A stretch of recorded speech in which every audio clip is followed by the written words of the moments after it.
Good morning, everybody. Welcome to Sports Shorts Daily. Ronnie Rants alongside Tommy Chrysand, coming to you from the Louisiana Sports Hall of Fame studios. TK over at Tremonti's Meat and Seafood in Baton Rouge. Today on Sports Shorts, we're going to talk to you about a lot of stuff. We were on the show on Monday. We weren't on Tuesday, Wednesday, so a lot has happened since we were on the air Monday morning, including, of course, started things off with LSU's women's basketball, sold-out crowd, over 15,000 at the PMAC, largest crowd ever, men or women, in that building. They had a big win against Tennessee and now 21-0. Also, Sean Payton, he's back in the NFL, but he's not with the New Orleans Saints. And so if you've been following Sports Shorts, you know what that means. That means Ronnie Rance is going to eat well on Saturday at Sports Shorts Radio, at the Red Velvet Cake coming. I tell you what, Tommy, have you placed the order yet? No, I have not. Okay, so I have a request. If you haven't placed the order, I don't know how hell-bent you are onto this, but no, I'm going to do it. I mean, I lost the bet. I'm going to do it. How about we go Gambino's Dobash instead? Okay. Gambino's Dobash, the chocolate Dobash, not the lemon. Yeah. All right. Well, I'm trying to, I can do that. And I'm just trying to think of when's the right time to do it. Yeah. And all of that. So it may not be this weekend, but I'll get the chocolate Dobash from Gambino. Here we go. It may not be this week. We can bring that into Calandro's Absolutely, on purpose? You can. Absolutely, we can. We can cut it up right there. I'll do that then. Right. I didn't know that you could walk into their place. Yeah, they sell cake. They're not in the Dobash business. We'll tell them it was a wager. Okay, well, I will go to Gambino's and get that ordered tomorrow morning and pick it up so I could be there Saturday. And then as soon as the show's over, we'll all have a big piece of cake. I don't know if I can make it the whole 2 hours. We'll do it during the show. Well, I'll bring some little plates and some plastic forks and a big knife. I'll be prepared. All right. That. Cool. Red velvet cake. No, it's not a Dobash cake extravaganza. So for those that don't remember, Tommy and I had a friendly bet, and the bet was that he thought Sean Payton was going to be the next coach of the New Orleans Saints. I said, no way. He'll be coaching anywhere else. That was the bet. And, of course, now we know he's headed to Denver to coach the Broncos and Russell Wilson, which on one hand makes a lot of sense, Tommy. Russell Wilson played his best game of the year, his last game of the year. He's not hurt. There's nothing inherently wrong with him. He had a terrible year. It was a bad team. Denver was like last in the league in scoring. But, this is a guy who literally a year ago, 1 year removed from being a very good quarterback in the NFL, arguably a top 5 quarterback in the NFL. So obviously Sean Payton believes that Russell Wilson still has tread on the tire. They obviously have him locked up for a long time with his mega contract. So, there's a lot said to having a franchise quarterback that you have a little history with. They obviously know each other, spent some time in Pro Bowls together. But now he's going to coach him. The negative, though, Tommy, is it's the hardest conference in football for the next, say, 5 years. When you look at the Chargers and Herbert and you look at the Chiefs and Mahomes, you might be a pretty good team. This reminds me of the Saints back in the 80s and the early 90s in the NFC West when they had the 49ers and the Rams teams and some decent Atlanta teams. Like, you might be a really good team, but still not win your division. Well, I think you got to look at this from Russell Wilson's perspective. He's going to be fired up. He's going to get amped up because he's got Sean Payton, the offensive guru, Super Bowl champion coach, who, called a lot of plays that were successful with Drew Brees and the rest of his teammates. If you're Russell Wilson, you got to be saying, hey, this is what I needed. This is what I wanted. The other coaches in Denver, with all due respect, they weren't Sean Payton. So I think he's fired up, and I believe Payton, he got the control he wants. It's rumored to be 15 to 18 million a year, with some incentives in there, not the 20 million a year people were throwing out, but it's not peanuts either. So I think Sean Payton, obviously is ready to coach. I think this is a better decision for him to be with Russell Wilson than Kyler Murray, who A, may miss part of the beginning of the season due to an injury, and B, it's well documented Kyler Murray does not put the work and the effort and the time in to be an NFL quarterback. So obviously from a New Orleans Saints perspective, one thing, I'm glad he's not in the NFC. I'm glad he's not with the Cowboys. I'm glad he's not with the NFC South, which I was worried about, maybe Carolina. I was worried about maybe Dallas. Instead, he goes to the AFC. I can live with that. What I am disappointed with, Tommy, is the haul that the New Orleans Saints got. They got a first-round pick, albeit a 29th pick in the draft, which is good. First-round pick should be most years a starter or somebody who winds up starting by halfway through the year, but at least plays a lot in the first part. And they basically swapped the third for a second-round pick next year. That said, we were, hopeful that it would be more. I mean, all you got to do is go back, say, 20 years ago to what Tampa Bay paid to get John Gruden. They paid a king's ransom, 2 firsts, 2 seconds, $8 million to get John Gruden, who at that point in time had won the Super Bowl. He took his, Raiders to the Super Bowl, but lost. You've got a Super Bowl winning coach in Sean Payton, a guy who's proven he can still coach in recent terms. It's not like he faded out. And yet the Saints only got a first and a swap from a third to a second. Well, the consensus is the Saints got fleeced on the deal, and they didn't get as much as they perhaps would have wanted. Keep this in mind. He goes back to Fox. The Saints get nothing, and they probably get less next year. It would be a less deal if you waited until next year. So maybe Mickey Loomis's thought is, hey, this is maybe not the greatest deal, and time will tell. I mean, if they draft somebody, what's it, the 29th pick in the first round, who, as you said, becomes a starter and has an impact, and then that other pick is a guy that makes the roster and has an impact, then we can say, hey, the deal wasn't as bad as we thought the day we read it, because you got to let some things play out, to use one of your lines. Let this play out, evaluate it later. The deal's not going to change. It's done. Peyton's in Denver. Saints have what they have. Now do the best you can with that. That's the only thing you can do. Now, very interesting offseason for the Saints, just got more interesting. And, I saw the piece yesterday with Kyle Shanahan. They asked him, is Garoppolo done with you at Frisco? He goes, yeah, I can't see him returning. So, I mean, the Saints quarterback position's got to be addressed. And I'm going to trust that Mickey Loomis and his staff will get it done. Big offseason, as you mentioned, the Saints are in the worst shape on paper going into the offseason of any team relative to the cap. They're over the cap more than any other team in the NFL. I think it was the Chicago Bears are in the best shape of any team in the cap as far as being under it. When we knew that Sean Payton was in New Orleans last week and he went to the Pelicans game with Gayle Benson, my thought is that Sean Payton played on the sympathies and the kindness of Gayle Benson. Let's not forget Tom Benson, her husband, obviously was a Sean Payton fan. They stayed by him when he got suspended for a year with Bountygate, when a lot of franchises would have probably got rid of their coach. Instead, they just sat him out, took him right back. So Tom had a respect and a love for Sean Payton and what he did for his franchise. Let's face it, Sean Payton created tremendous value for the Benson family. I mean, we all rewrite history when Tom Benson wanted to get rid of the Saints after Katrina, wanted to move to another town. It was at the time the commissioner was not Rozelle, but the one after him. Tagliabue.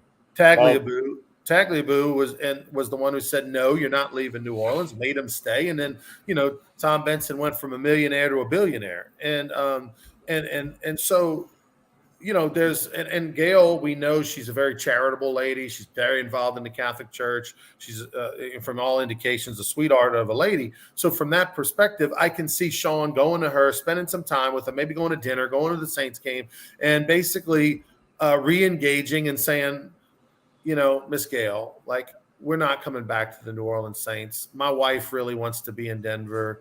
Could you please help us? We have this opportunity to get this. I'll help try to get you as much as I can, but it may not be as much as you want. But this would really, I can see that happening, and her saying, "Okay, Sean, you were so good to us for so long. You've been so good to our family. We're gonna let you go. No, we'll just get the best we can." I can totally see that happening. I agree with you 100%. You've hit the nail on the head. He's still under contract with the Saints until the other day. So I think, instead of doing the phone call and all that, he probably said, hey, Miss Benson, I want to come to New Orleans. She probably said, come be my guest at the Pelicans game. And then he probably, in so many words, as you just paraphrased, said, look, I want to coach again. It's not going to be New Orleans. And I just want you to know that from me, face to face, that something will likely transpire, whatever that may be. And of course, he probably felt he owed her that. and she probably felt she owed the fact to invite him to the game. Again, he was still getting a paycheck from the Saints. So it is what it is. And, time will tell. Does he have success in Denver? And can the Saints, who are going to have the most interesting offseason they've had in many years, and they've had some interesting ones, really got to get to work, get to the drawing board, get to the whiteboard, whatever you want to call it, and, make some moves on this roster. They've lost a couple of defensive assistants. Does Sean Payton come in and raid anybody else off this staff? Time will tell. All right, we move on to the next topic. Do you believe Tom Brady is done? Yes, 100% believe it, that he is done. Father Time is undefeated, and Tom Brady, got the TV contract waiting for him. He's got 2 children in South Florida, 1 child in New York. That's not from Gisele Bunsen, but so he, I believe he's just ready for the next chapter in his life. He's going to play golf. He's going to deal with his children, and he will not be part of the Fox broadcast for Super Bowl 57 in a week and a half. That's already been said. He will not be part of it, and then he'll jump in there next year. We'll see if he's any good on TV. But to answer your question, I completely think he's done, although I understand the speculation. Dan Patrick said this morning, what if he gets to mid-July and he starts getting that itch and some team calls him up and says, hey, Tom? But I truly believe he's done. He's not as good. I mean, he's the greatest quarterback of all time, but he's not as good as he was when he earned that label.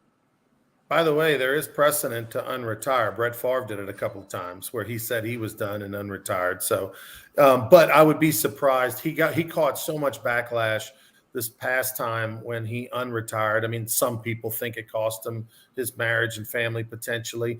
Others were like, disappointed that he unretired after he'd had all these bouquets for a month and everything. And for him to retire so quickly, like he didn't say, let me take some time, let me think about it. I mean, here we are. It's not even, just February 1 yesterday, and he announces his retirement. So I think he, in his mind, believes this is it. It would take a 1%, 2% chance for him to change it. Well, I read an article yesterday about one of the guys that covered the Tampa Bay Buccaneers, one of their beat writers. Okay, and all these teams have 10 beat writers.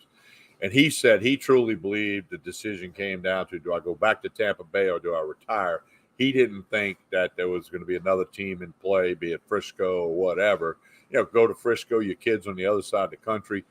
So I think he's retired, and I think we'll see him in the TV booth, and you're going to see him playing in the celebrity golf things, and he's going to move on. It's time for the next chapter in his life. Well, you made the comment earlier. If you wondered if Tom Brady is going to be any good in the booth, we'll find out next year.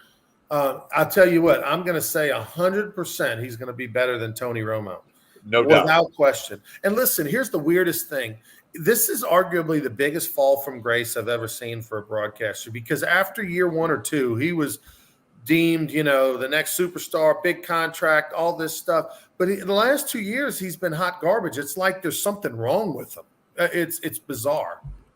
I agree with that. And look, them first couple of years, I mean, he was the guy. I mean, they come to the line and he go, okay, watch the slot guy on the slant. Boom, they throw the slot guy on the slant. I mean, it was uncanny. But now he just speaks in generalities. He's kind of like, I go back to the famous golfer announcer a long time ago. I can't remember his name at the moment, but they're like this big hole with a lake to the left of the green, and the announcer said, well, you can't pull it left here. You'll be in that lake. I'm like, really? You had to say that when everybody knows that? Romo has become the master of the obvious, okay? And he's too rah-rah, and he cheers for teams in his broadcasting, which he's not supposed to do. When you read between the lines, I'm talking about, he doesn't say, go Buccaneers, but, and I think he's got players he likes and players he doesn't like.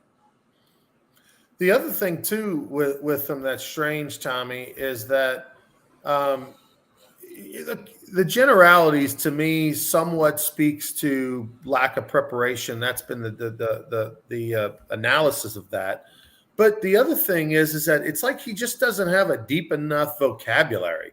He just doesn't have enough adjectives and descriptive words to use. He stumbles upon what to say. He stumbles upon, he's got like 3-4 phrases he says over and over. It was so bad. And look, I know there's been articles and written and everybody's jumped on him since the game over the weekend. But it was so bad. Like, and I'm one that especially a former player like that was such a great player and all that, I'll give him a little bit of a pass, but it was terrible.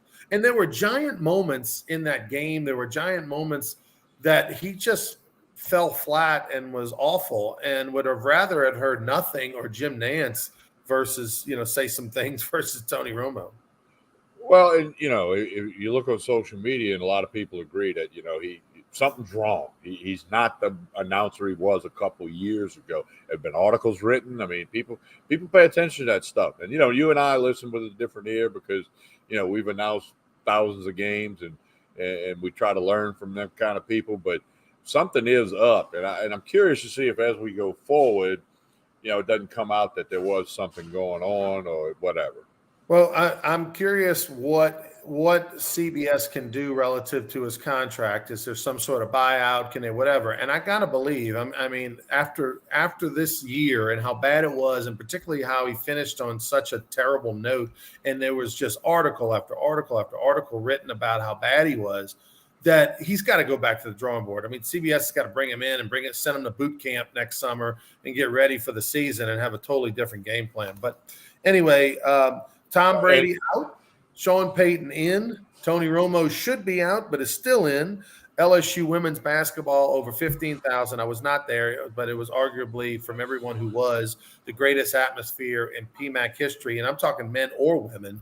It was an unbelievable atmosphere. LSU played terrible, but won the game against Tennessee. Now they're back at it again tonight against Georgia at home. The Lady Tigers, again, will they have a sold-out crowd? We shall see. The weather's not great. We'll see if that makes a difference or not. But one team that will not have a sold-out crowd, no matter when they play at home, is LSU's men's basketball team. Will they have over under 5,000 is probably more of a gamble. They lost last night, and congratulations to the LSU's men's basketball team. They were down 13 at half. They lost by 10 in a game. But they actually pushed the bet. They didn't lose the bet. They now push. So Ronnie Rance is 11-2-1 in the last 14 games betting against LSU's basketball team. They made a garbage 3-point shot with 17 seconds left to get it to 10 points. And then, of course, Missouri dribbled it out the rest of the way. The Tigers pushed the bet, although if you waited, unlike Tommy and I, who took it at 10, if you would have waited till an hour or two before tip-off, it closed at -9.5. You might have been able to get -9.5 had you waited. I did not. Therefore, I got to push. Yeah, I got to push with you, but I'm on the Mavericks tonight trying to get back in the win column against the Pelicans. But LSU basketball, they might not win a game. They might not win the rest of the year, yeah. Yeah. I mean, hopefully they do. They find one day they're on fire and some other team is not on fire or has a bad day.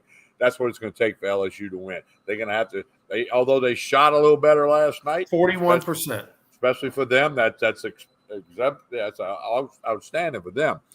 But they're going to have to shoot 41, 44% one night. The other team has got to pull off the LSU and shoot 29%. And then maybe they can get a W. I mean, but I tell you, Ronnie, it's tough on the brain when you're wearing that uniform and you just can't win and you're getting pounded. You're down 13 at half. I mean, I don't know. It takes special teams to turn that around. And I don't know if this team can do it.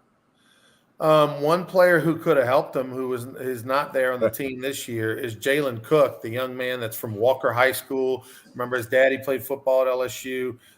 He was on the team last year. Well, he transferred to Tulane, like a lot of players did. Most players did. They transferred out after Will Wade was gone. Jalen Cook scored 22 points last night in a victory for Tulane as they knocked off SMU by 18. Tulane, by the way, decent team this year. Will make postseason. Well, it's the NIT of the NCAA to be determined, but they're 14-7 on the year, 7-3 in the American Conference, and Jalen Cook having a nice year for them. He definitely is somebody LSU could have used this season. Talking about the Tigers last night, Tommy, they shot 41% for the game, 33% from three, which is decent for them because they've been shooting worse than that. But they just decided, well, we're playing so well on offense. we don't need to worry about defense because Missouri shot 56% from the field, 48% for three. So, they just focused too much on that one side of the basketball, I guess. Yeah, well, again, it was, it's tough to watch. We saw some of those Les Miles teams down the stretch when he coached, and some of the Orgeron teams down the stretch. It's like, man, just what's going to go wrong, what's not going to go right.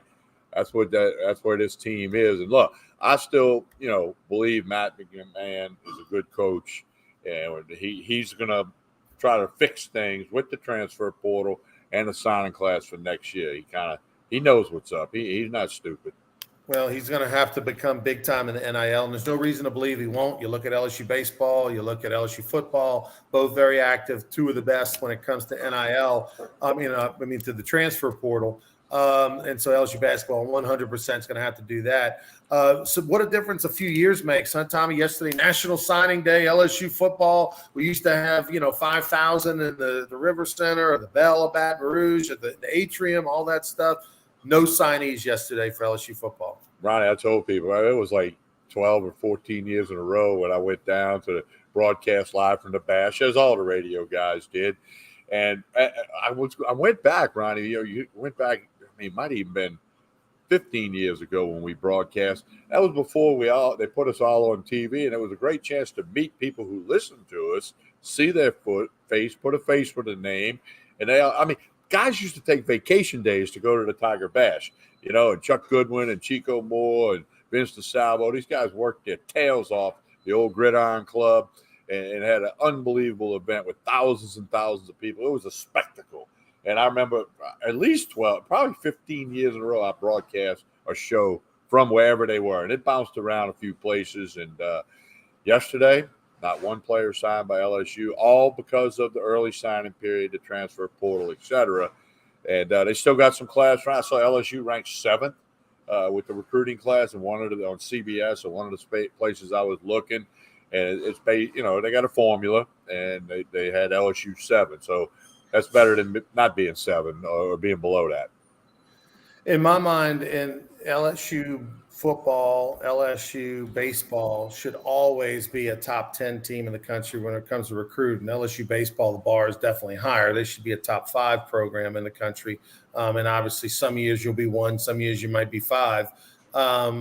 Because a lot of those rankings depends on, who's going to end up at college and who goes pro, especially baseball. But football, there's just no reason why LSU. The problem, though, with football, and it's really the same problem with baseball, is that, hey, 7th, there might be 4 teams in the SEC that are ahead of you. There's 2 for sure. 3. Right. 3 of them ahead of them: Tennessee, Georgia, and Alabama. Alabama's right. Number 1. Go figure.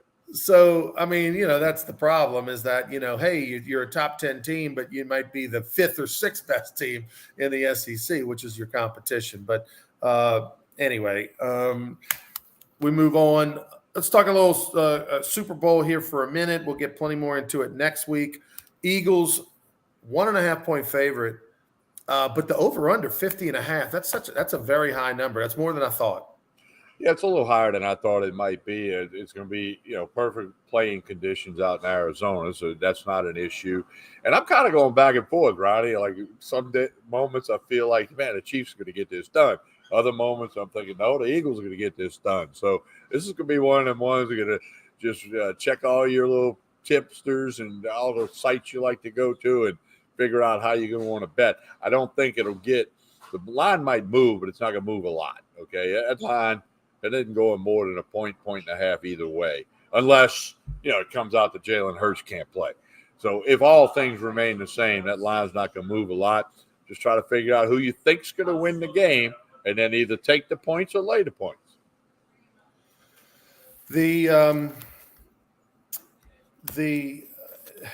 I'm surprised that the line's that high because the Philadelphia defense is thought of that highly. What's that? Craig popping up. Bayou Bash may have been canceled because Hanny announced Cam Cameron was being let go on air. That's funny. Yeah, he did get in trouble for doing that back in the day. Yeah, he got a few phone calls about that one. But my Hey, but favorite look, part, but Charlie was correct. So my, hey, my, my favorite part about the Bayou Bash back in the day was, and we're talking at the atrium, so we're talking more like 20 years ago era. You know, where crew of ragu and running around and everything, and they had the fax machine, and you literally see a guy, you know, with the Sansa you know, slacks pulled up way too high, running to the stage with a paper in the air, waving the paper, you know, just came off the fax machine, and they'd run up there and make the big announcement and everything. That was awesome, and the well, atrium was the better venue because it was so crowded and it was so organic too back then. You know, when they moved to the River Center, that was great too, and the fact that you could have more people and they had the vendor booths and all that kind of stuff. But like when they did it at the atrium, it was just like, you know, you knew that they never expected it to be this big. They went from being in the indoor track the very first time under DiNardo to then all of a sudden it grew to the atrium, bulging at the seams, and unfortunately those days are gone. They'll never to be well, seen again. I was at that first one in the Carl Maddox Field House, and they had the fax machine. Fax machine looked like the size of a Buick, okay? And then that's when the papers curled up. Remember that when the first fax machine paper, it would just roll up no matter what you did with it. It grew a lot from that. And again, a lot of people, that Gridiron Club did a lot of great work on that. And times change. And the recruiting bash went away a few years ago. And, you know, I know a lot of people have good memories. All right, TK. Well, the Pels are in action tonight. They are a 4.5 point dog on the road at the Mavs. Have now lost 9 in a row. But what do you think about tonight's game for the Betters? I got the Mavericks. I mean, the Pelicans are like LSU, trying to see how many in a row they can lose. They are in a good race right now. It's on the road. They got beat on the road the other night. I had Denver. I had a little winner there, and I'm just going Mavericks -4.5. Mavericks aren't a great team, certainly not as good as Denver, but I believe your value is on the Mavericks -4.5. All right, he's Tommy Christ saying I'm Ronnie Rance. We'll be back tomorrow morning for more Sports Shorts Daily presented by LeBear's Casino. TK's coming to us today from Tremonti's Meat and Seafood. Tommy, on the way out, tell us about Tremonti's. Well, Jambalaya is the lunch special today. That's every Thursday. Got the Maurice's King Cakes, several different flavors. All the wine you can see behind me, the whiskey, the bourbon, the meat, the seafood. Tremonti's.com. They do catering, small catering job, big catering job. Crawfish coming soon. I want you to check out Tremonti's Meat and Seafood on Facebook and Instagram. All right, he's Tommy. I'm Ronnie. We'll see you tomorrow morning for more Sports Shorts Daily presented by LeBear's Casino.